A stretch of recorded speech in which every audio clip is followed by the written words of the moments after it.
sakoma, kad viščiukus reikia skaičiuoti rudenį. Todėl manau, kad pats laikas aptarti, kaip verslininkams, kokia vasara buvo ši praėjusi vasara. Taigi, nors mes čia studijoje turime nedaug žmonių, tačiau manau, kad pagrindinę nuomonę mes iš jų tikrai išgirsime. Ir mūsų laidoje dalyvauja Viešbučio Palanga komercijos direktorė Giedrė Gliaubertienė ir visuomeninė Palangos apgyvendinimo paslaugų teikėjų organizacija Svetingas šeimininkas, tai yra jos pirmininkė Irena Švanienė. Na ir galbūt norėčiau pradėti nuo gerbiamos Irenos. Kaip jums, jūsų organizacija yra geri metai turbūt, ar ne? Kaip veikiate, kaip gyvenate, kaip gyvuojate? Taip, nuo registracijos metų. Nuo registracijos. Ši vasara, dabar daug kas sako, gatvį girdime, kad vieniems buvo gera, kitiems prasta, vieni skundžiasi, kiti džiaugiasi. Kaip jūsų, reiškia, kiek turėjot poilsiautojų, kaip poilsiautojai, ar buvo patenkinti jūsų paslaugomis, šiek tiek apie tai? Šiais metais iš tikrųjų vasaros sezonas buvo labai sudėtingas. Kuria prasme? Birželio mėnuo buvo gan šaltas ir turistų buvo labai mažai Palangoj. Itin mažai. Ir kaip nekeista, į organizaciją, į mūsų vadybininką Alfredą Umbrasą, į mane pačią, kreipėsi vienas kitas žmogus ir pagrinde turbūt tik išgirsti, kas tai yra per organizaciją, kokios teikiamos paslaugos, bet ne su tikslu apsigyventi. Sezonas pajudėjo, galima sakyti, nuo Liepos 10 dienos, kai atšilo orai. Labai tikėjomės tokio pajudėjimo intensyvaus, tačiau vėl susidūrėm su tokiu faktu, kaip jūros užterštumas, per kurį... Reiškia, šitas pakenkė. Be galo pakenkė, per kurį praktiškai mes netekom kaip minimum 3-4 savaičių kurortų svečių, taip pat ir palangiškiai teikianti savo apgyvendinimo paslaugus pajamų. Bet reiškia, ir vasara buvo kalta šiuo atveju. Taip, ir vasara kalta, ir būtent jūros užterštumas. Nepaslaptis, kad be galo įtakojo mūsų svečius iš Rusijos, Baltarusijos dolerių kursų kritimas. Jiems pasidarė Palangoj poilsiauti tiesiog per brangu. Aš kalbu apie tą vidutinį sluoksnį, kuris pagrindė užpildo Palangos O kiek sezoną. jūsų ten vidutinis nakvynės kaina būdavo pas jūs? Praktiškai galima sakyti, kad piko metu, aš turiu omeny Liepą, rugpjūčio mėnesius, 25-30 litų žmogui. Čia yra labai nebrangu. Tai yra tikrai nebrangu, tuo labiau, kad sąlygos iš tikrųjų yra geros, gauna žmogus viską. Ir puikia lova su visa jai priklausanti atributika, reiškia plotai, pagalvės, balta patalynė, rankšluosčiai, visada yra sanmazgai, dušai, karštas vanduo, be galo palyginus tikrai geros gyvenimo sąlygos. Tačiau visi tie tokie objektyvūs pakliuvę reiškiniai šiemet sutrukdė pelningai vasarai.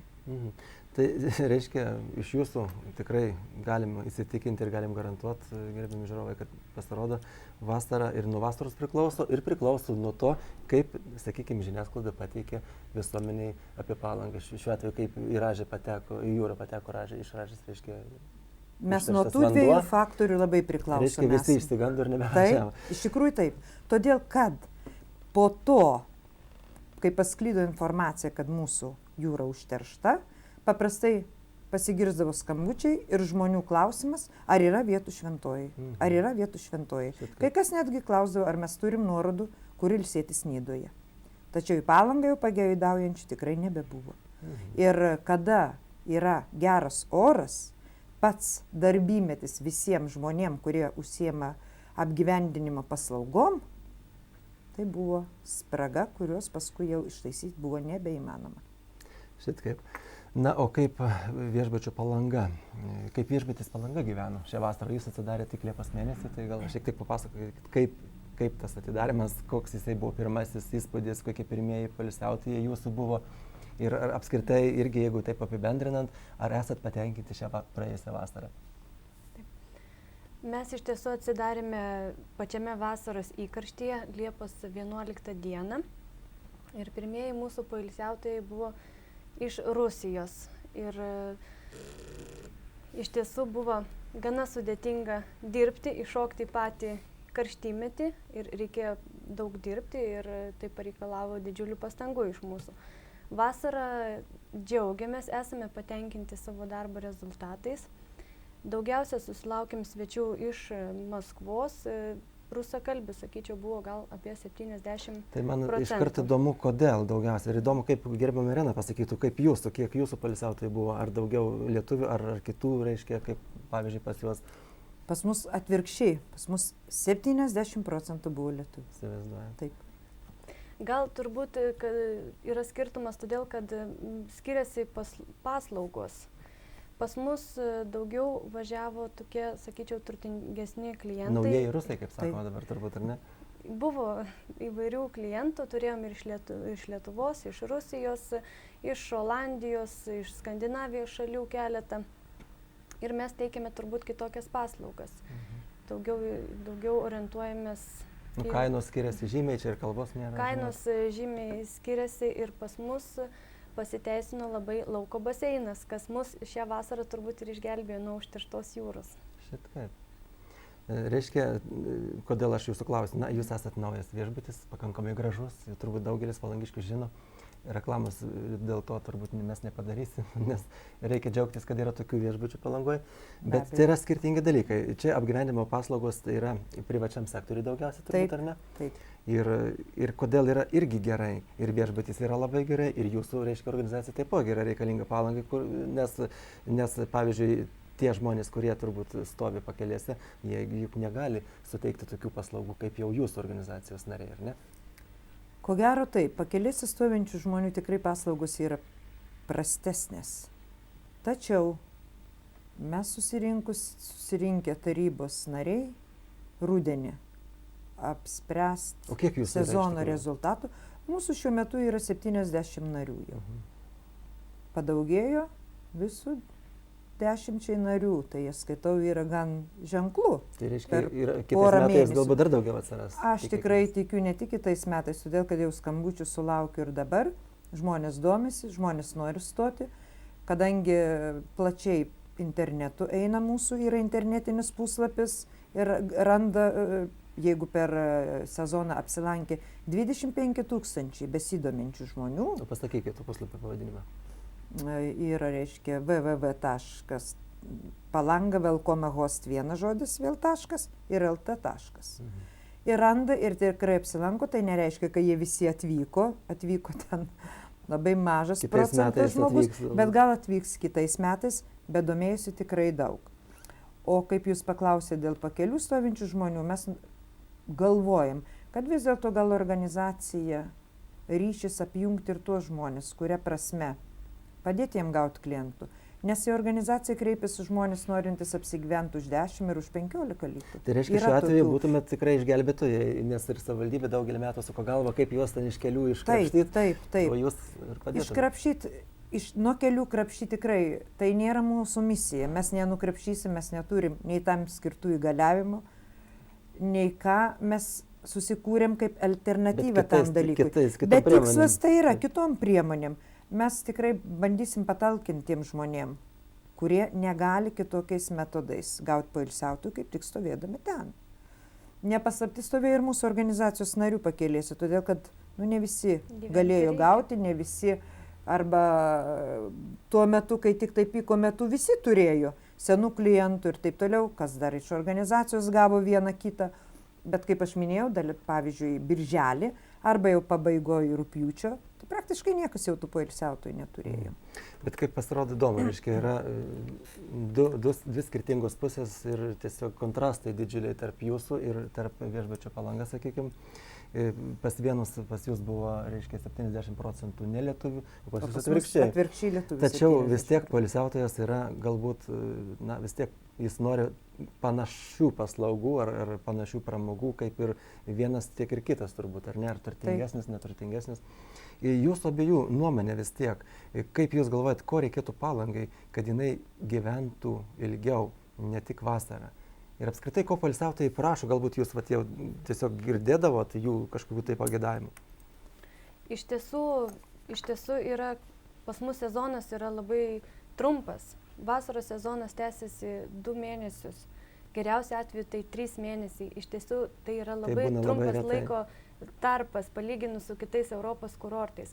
Ir manyčiau, kad Palangai reikėtų stengtis dirbti ne vien tik tuo trumpuoju šiltojo sezono metu, bet reikėtų dirbti ištisus metus. Ir poilsiautojai labiausiai pageidauja įvairiausių paslaugų, tai ir pramogų, ir labai norėtųsi, kad Palanga būtų ne vien tik Basanavičiaus gatvė, kad jinai prasiplėstų plačiaja prasme ir į šonus ir būtų Palangos vardas žinomas Europoje kaip vienas iš geriausių Europos kurortų. Tai jau vien jūsų viešbutis turbūt kelia Palangos prestižą, aš sakyčiau, nes ir pavadinimas labai atitinka šitą. Taip, mylim savo miestą ir dėl to ir neatsitiktinai atsirado mūsų šitas pavadinimas Palanga ir didžiuojamės galėdami pristatyti klientams tokį viešbutį ir manome, kad šitas mūsų objektas tikrai puošia Palangą. Ir norėtumėm ir ateityje dirbti ir pritraukti daugiau klientų iš įvairiausių šalių. O ką planuojat? Gal kitų paslaugų? Pavyzdžiui, sakot, baseiną dabar turėjot, ar ne?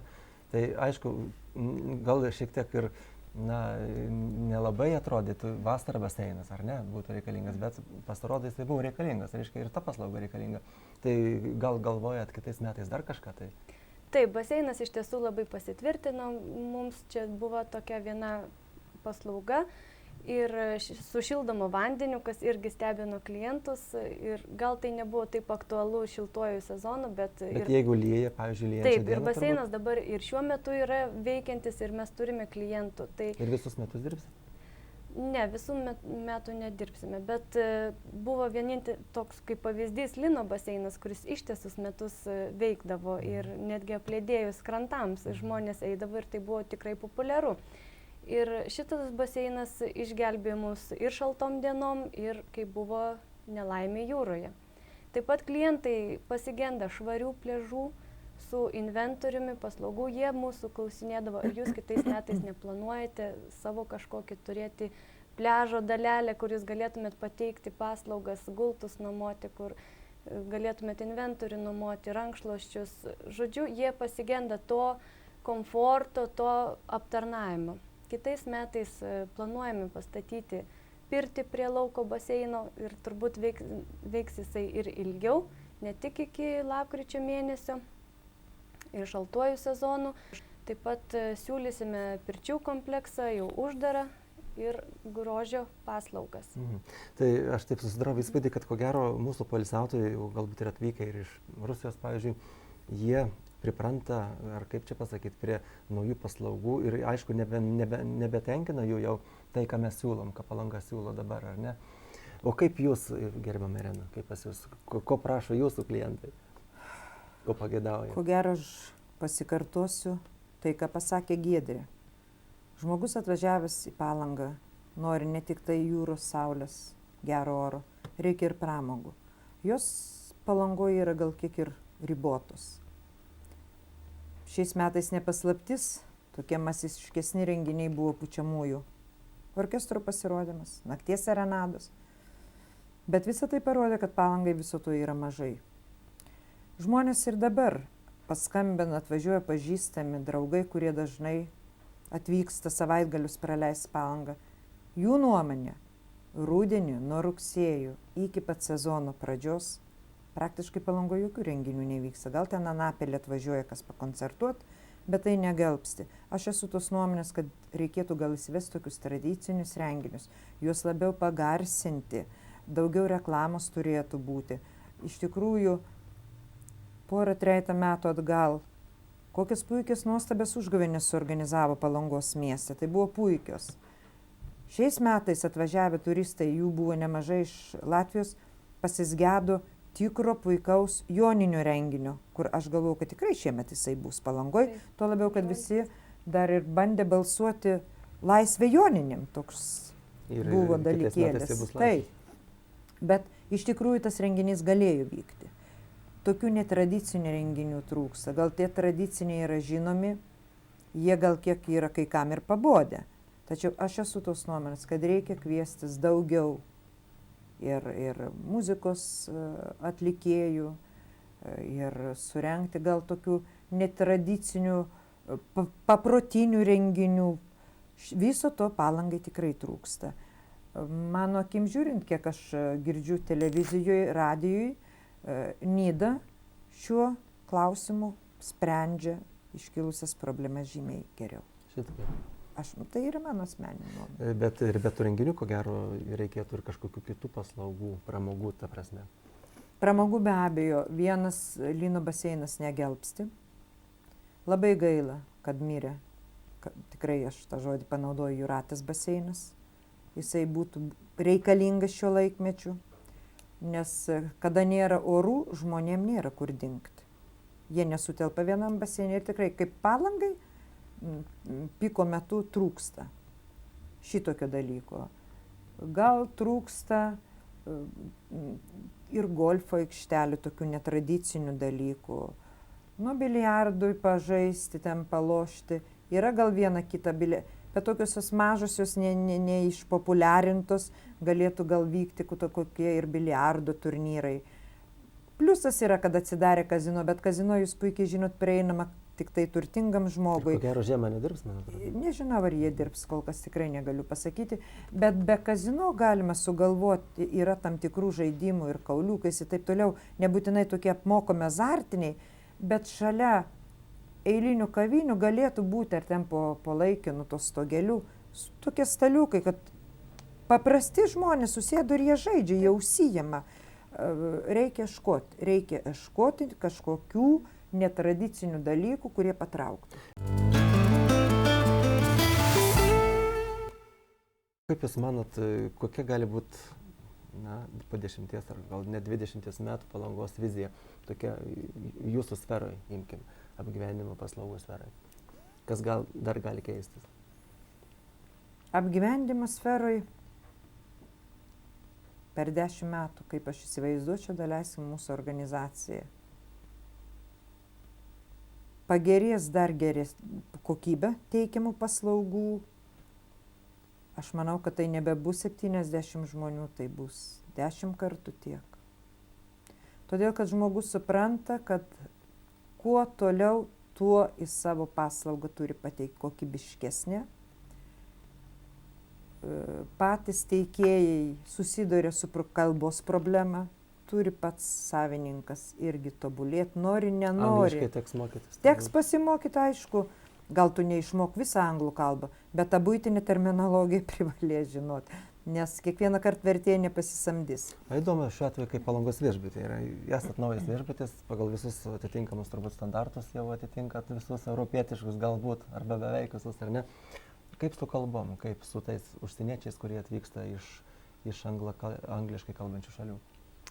Pas mus visi dirbantis viešbutyje Palanga visų pirmiausia kalba rusų kalba ir anglų kalba. Taip pat mes puikiai vasarą susikalbėjom ir su kitais. Tai turėjom ir iš aptarnaujančių personalo, kurie gali kalbėti italų kalbą, švedų kalbą bei ispanų kalbomis. O daug tokių poilsiautojų buvo? Taip, jautėsi toks paumėjimas poilsiauti iš Italijos ir manome, kad jie su gerais atsiliepimais grįžę kitais metais dar daugiau pritrauks. Sakykite, ką italai randa Palangoje? Iš tokios saulėtos, iš šiltos Italijos atvažiavę į šaltą Palangą. Juokas, bet italai tikrai randa be galo gražią gamtą. Taip. Ir kaip jie tik pasakė, paties turėsite, šitokių gražių moterų jų niekur nėra. Taip, jos traukė žinoma moteris ir, sakyčiau, oras traukė, nes Italijoje tuo metu moteriam, atsiprašau, turbūt vyrai patinka, italai girdėjau. Oras yra, sakyčiau, toks, jie sako, pats tas, kaip tik, Italijoje būna tuo metu labai karšta ir iš tiesų, kaip sako, Romoje Liepos mėnesį lieka tik turistai ir šunys. O visi italai išvažiuoja į kitus kraštus ir jiems čia yra nuostabi gamta, jinai vis dėlto yra dar neužteršta, jinai yra unikali ir žmonės važiuoja ir tikiuosi įstojus į Europos Sąjungą dar labiau padidės tas srautas. O iš tiesų, kad žmonės, kad važiuotų į Palangą ir kad mes galėtumėm teikti savo paslaugas kaip apgyvendinimo įmonės, kaip viešbučiai, kaip restoranai, reikia turėti ką parodyti Palangoje. Reikia pasakyti žmogui, ko jisai čia turi atvažiuoti ir kodėl jisai už tuos pinigus, tarkim, kaip ką jie išleisdavo už kelalapį 10 dienų viešbutyje Palanga, jie galėtų už tą sumą bet kokiam Europos geriausiame kurorte pailsėti. Tačiau žmonės mėgsta mūsų bendravimą. Tarkim, mūsų klientai, kurie buvo rusakalbiai, jie yra pripratę važiuoti į Baltijos kurortus. Ir norėčiau parodyti tiems žmonėms, kad iš tiesų, kad ir lietuviai gali teikti tas kokybiškas paslaugas, teikti kokybiškas apgyvendinimo paslaugas bei kitas paslaugas. Ir taip pat, kad prikviesti žmonės iš kitų šalių, iš lietuvius, iš kitų šalių, iš Europos, reikia gražinti, puošti mūsų Palangą, kad reikėtų gerinti infrastruktūrą, kelius, papuošti mūsų miestą. Kaip tvarkosi šiuo metu Druskininkai, Nidos savivaldybės, taip pat yra, matau, ir galimybių tam, kad yra ir lėšos iš ES, kodėlgi mums nepasinaudoti. Ir Tai kodėl mes šnekam nebuvo apie iki šiol Europos Sąjungą dabar. panaudota. Tai gerai, kaip jūs manot, ar daug kas pasikeis, kai mes įstosim, na jau visai netrukus, į Europos Sąjungą? Ar nepakils kainos ir jūsų sektoriui, ir jūsų sektoriui, pavyzdžiui, kaip jūs dabar galvojat, ponia Irena? Aš nesu įsitikinus, kad tos kainos pakils tuoj pat, tik įstojus. Tačiau metai po metų gali pakilti. Vis dėlto žmonės, kur bekeliautų, tie patys poilsiautojai, turistai iš svečių šalių, užsienio, ES šalių, jie žino, kad vis dėlto anoj pusėje viskas yra brangiau ir žymiai brangiau. Nors pragyvenimas yra gal ir brangus, bet yra ir tokių, kiek aš žinau, užsienį, pavyzdžiui, ES valstybėse, kad galima, irgi pakankamai nebrangiai tiesiog viešbutyje praleisti naktį. Visur tam ir yra žvaigždutės, tam yra nuorodos, žmogus orientuojasi. Kiekvienas atvažiavęs pagal savo kišenę žino, ką jis gali. Ar jis gali apsistoti privačiam sektoriui už 30 litų lovą, ar jisai apsistoja viešbutį, kur lova gal kainuos 200 litų parai. Čia kiekvienas orientuojasi ne tik tai, kad iš ES atvykstantis svečias, bet ir iš Lietuvos. Taip. Mes turime ir Lietuvoje pakankamai turtingų žmonių, kurie, pavyzdžiui, apsistos tik viešbutį. Jisai niekad neįsi privatų sektorių, jis skaito, kad tai jam yra gal per prastai. Viešbutis turi savo pliusų. Jisai gali ir pusryčius, ir pietus, ir vakarienę žmogui pasiūlyti, dar kai ką. Tuo tarpu, kai... Bet aš girdėjau, kad yra ir tokių, kurie ir privačiai atneša. Privatam sektoriui taip pat yra žmonių, kurie teikia pusryčių. Pateikia pusryčius. Tai turi pažymėjimą, reiškia apgyvendinimo ir pusryčių teikimo. Bet ir nelegaliai turbūt kiti kartais padaro. Jeigu paprašo, kodėl nepadaryti. Savininkas viską padarys, kad pritrauktų klientą. Kaip jūs minite, privatus sektorius, tai nereiškia, kad tai blogai. Tai aišku, labai gerai. taip. Tai labai gerai. Ir tame privačiame sektoriuje gali būti įvairių ir tų paslaugų. Gali būti ir su pietum ir vakarienėm, kaip gali būti viešbutyje. Bet gali būti ir vien tik tais elementarios apgyvendinimo paslaugos yra teikiamos. Tai kaip gerai, reiškia, aš taip suprantu iš mūsų pokalbio, kad niekada asociacija ir, reiškia, viešbučiai niekada turbūt nepersipins, taip nesusikirs ir nebus dideli priešai, dideli konkurentai, kadangi tai yra vis dėlto ir skirtingi. Tai mes absoliučiai tikrai skirtingi. Ir, Nors teikiat panašias paslaugas, bet jūs iš esmės yra kitokios. Iš esmės yra kitokios. Į Palangą atvažiuoja įvairiausi žmonės, įvairiausio intelekto, išsilavinimo su įvairiom pajamom. Ir šitos paslaugos skirtingos yra būtinos. Negalima teikti vien tik tais elementarias paslaugas ir negalima būti vien tik tais brangiausiams ir geriausiams. Aš norėčiau dar pridurti, pavyzdžiui, svetingo šeimininko narių teikiamų paslaugų ratas irgi nėra vien tik tai, kad apgyvendinau, daviau apgyvendinimo paslaugas ir tuom viskas baigėsi.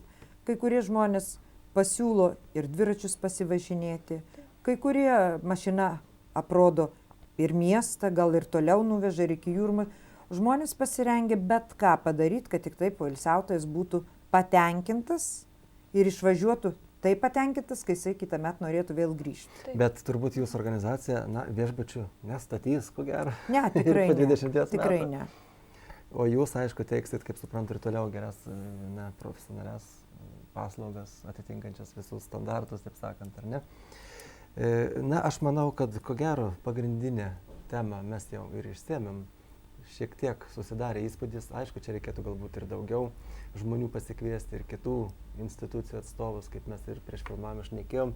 Galbūt šios dvi moteris negali visko nupasakoti, viso vaizdo, koks buvo Palangoje vasarą. Tačiau pagrindinį įspūdį, aš manau, jau susidarė ir žiūrovai. Jeigu galiu papildyti minutėliai. Kaip jūs dabar paminėjot, mes tikrai dviesi nieko negalime apspręsti, todėl kad iš esmės visą poilsiautojų, svečių ir taip toliau koordinavimo darbą atlieka Palangos turizmo centras. Pradžia tikrai eina nuo tenais. Ir informacija atvykę žmonės, aš tikrai esu įsitikinus, kad apie 80% gauna turizmo informaciniam centre, kuris pasiūlo paslaugas tiek viešbučiuose, tiek privačiame sektoriuje yra ir mūsų, ir katalogų ten, ir viską. Ir žmogus jau nuo ten gali atsirinkti, kur jam. Taip, bet kita vertus, jūs esate konkretūs šeimininkai, tiek jūs, tiek viešbutis ir Palanga, jau į kuriuos tai yra galutinis taškas, į kurį ateina poilsiautojas, klientas. Reiškia, ir jūs vis tiek, gal iš kitos pusės žinot tai, ko nežino, reiškia, ir turizmo informacijos centras. Taip. Nes jūs jau betarpiškai bendraujat su tai žmonėm, ar netiesa? Reiškia, ir mes vis tiek supratom, kad žmonės nori geresnių paslaugų, pramogų galbūt Palangoje. Na, aišku, be abejo, šilto oro ir jūros vandens gero, bet šito mes niekada negalim garantuoti Palangoje, ką padarysi.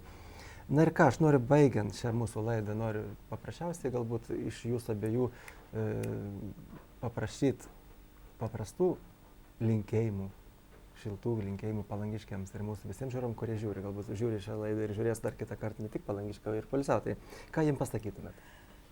Pirmiausia, aš visada bet kuriam žmogui linkus palinkėti sveikatos ir ištvermės. O toliau nenusivilt, kantrybės, laukti ateinančio sezono, tikėtis, kai jis bus tikrai geresnis. Ir visiems Palangos miesto gyventojams, tiek organizacijos nariams, tiek ne, būti pakantiems vienas kito atžvilgiu. Jeigu visi draugiškai tvarkingai gyvensim, kaip vienoj šeimoje, Palanga pasieks reikiamų rezultatų. Ir tegul visi ten pakelėse stovintys žmonės kreipiasi ir pas mus, į organizaciją. Taip, mes tikrai būsim pasirengę padėti. Na, o jūs, gerbiama Giedrė? Palinkėti turbūt visiems reikėtų šiltos vasaros ir saulėtų dienų. Taip pat visiems palinkėčiau nenusivilti ir dirbti, stengtis ir kviesti žmonės, taip pat daugiau investuoti į mūsų miestą, plėsti infrastruktūrą, gražinti jį, puošti, garsinti jį ir sulauksime tikrai daug svečių. Štai, to ir mums reikia ir ačiū visiems, kad žiūrėjote. Iki kitų susitikimų, gerbiami žiūrovai.